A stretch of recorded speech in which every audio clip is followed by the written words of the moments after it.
नमस्कार दोस्तों, आज के इस ब्लॉग में हम लोग जानेंगे कि एक मैन्युफैक्चरर और एक इंपोर्टर में क्या डिफरेंट होता है। जी हाँ दोस्तों, ये है नवीन सापरिया जी, जो कि सापरिया इंटरनेशनल फर्म के ऑनर हैं। सापरिया इंटरनेशनल फर्म बारडोली की किड्स वेयर की बहुत बड़ी इंपोर्टेड फर्म है, तो ये खुद इंपोर्ट करते हैं। और नवीन जी आपको बताएंगे कि इंपोर्टेड और मैन्युफैक्चर में क्या डिफरेंट होता है। नवीन जी, सबसे पहले आपका इंट्रोडक्शन के साथ शुरुआत कीजिए। नमस्ते, मैं नवीन सापरिया। हम किड्स वेयर इंपोर्ट करते हैं चाइना से और पैन इंडिया ओनली होलसेल में शॉप ओनर को जो घर से कर रहे हैं या जो B2B प्लेटफॉर्म है या जो सेमी होलसेलर है उसको होलसेल में सप्लाई करते हैं। सर का क्वेश्चन है कि जो मैन्युफैक्चरर है और जो इंपोर्टर है उस पर डिफरेंशिएशन क्या है। सर, पहला डिफरेंशिएशन ये है कि जो इंडियन मैन्युफैक्चरर है वो इंडियन मैन्युफैक्चरर लोकली कपड़ा लेता है। उनका फोकस होता है कि मानो लो क्वालिटी में कस्टमर को बेचना है या लो प्राइस में बेचना है कस्टमर को, तो कपड़ा उस टाइप का लेगा। इंपोर्ट की बात करें, इंपोर्ट में हम ओनली प्रीमियम क्वालिटी मैन्युफैक्चरर से क्वालिटी अप्रूवल करवाते हैं। क्वालिटी अप्रूवल करवाने के बाद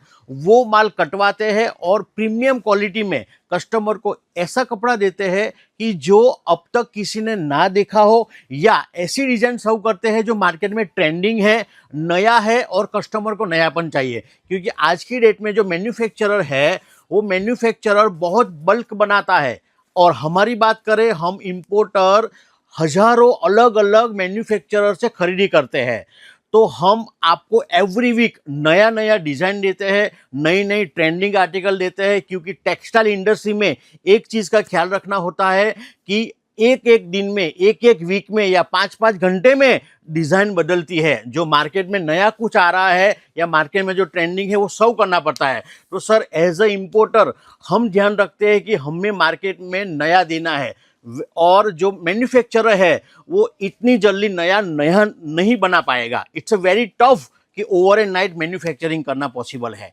तो सर ने जो डिफरेंशिएट बताया है उसमें ये है कि एक रिटेलर है जो एक दुकान चलाते हैं, वो इंपोर्टर से आसानी से जुड़ सकता है लेकिन मैन्युफैक्चरर से नहीं जुड़ सकता, क्योंकि मैन्युफैक्चरर ओनली ट्रेडर को माल देगा और ट्रेडर आपकी दुकान तक पहुंचाएगा, तो आपकी कॉस्टिंग भी उसमें बढ़ जाती है। लेकिन अगर आप एक इंपोर्टर से जुड़ते हैं तो आपको डायरेक्ट माल मिलता है आपकी दुकान में सेल करने के लिए, अच्छा प्रॉफिट मार्जिन रहता है और अच्छा सेलिंग रहता है। सेलिंग अच्छा रहने का पीछे का रीजन सर ने आपको बताया कि टेक्सटाइल इंडस्ट्री के अंदर हर 5 दिन, 10 दिन या फिर एक वीक के अंदर डिजाइन चेंज हो जाती है और वो डिजाइन का फास्ट नॉलेज के साथ इंपोर्टेड नया नया माल आपके सामने लेके आते हैं, तो जिसकी वजह से आपका सेलिंग भी बहुत फास्ट रहता है। तो यदि आपको भी कुछ डाउट हो इस टॉपिक के रिलेटेड या आप कोई और टॉपिक के बारे में टेक्सटाइल के जानना चाहते हैं तो हमें कमेंट जरूर करें। और यदि आप किड्स वेयर के व्यापारी हैं, होलसेल व्यापारी हैं, रिटेल शॉप चलाते हैं और अगर आपको इंपोर्टेड कलेक्शन चाहिए चाइना का, वो भी प्रीमियम क्वालिटी का, तो स्क्रीन पर नंबर दिए हुए हैं, या तो विजिट करें आप सापरिया इंटरनेशनल या फिर आप अपना विजिटिंग कार्ड भेज के इंक्वायरी कर सकते हैं। धन्यवाद। चैनल को सब्सक्राइब करना बिल्कुल मत भूलना। सब्सक्राइब करने के बाद बेल का आइकन भी प्रेस कर देना ताकि हमारी हर एक वीडियो की अपडेट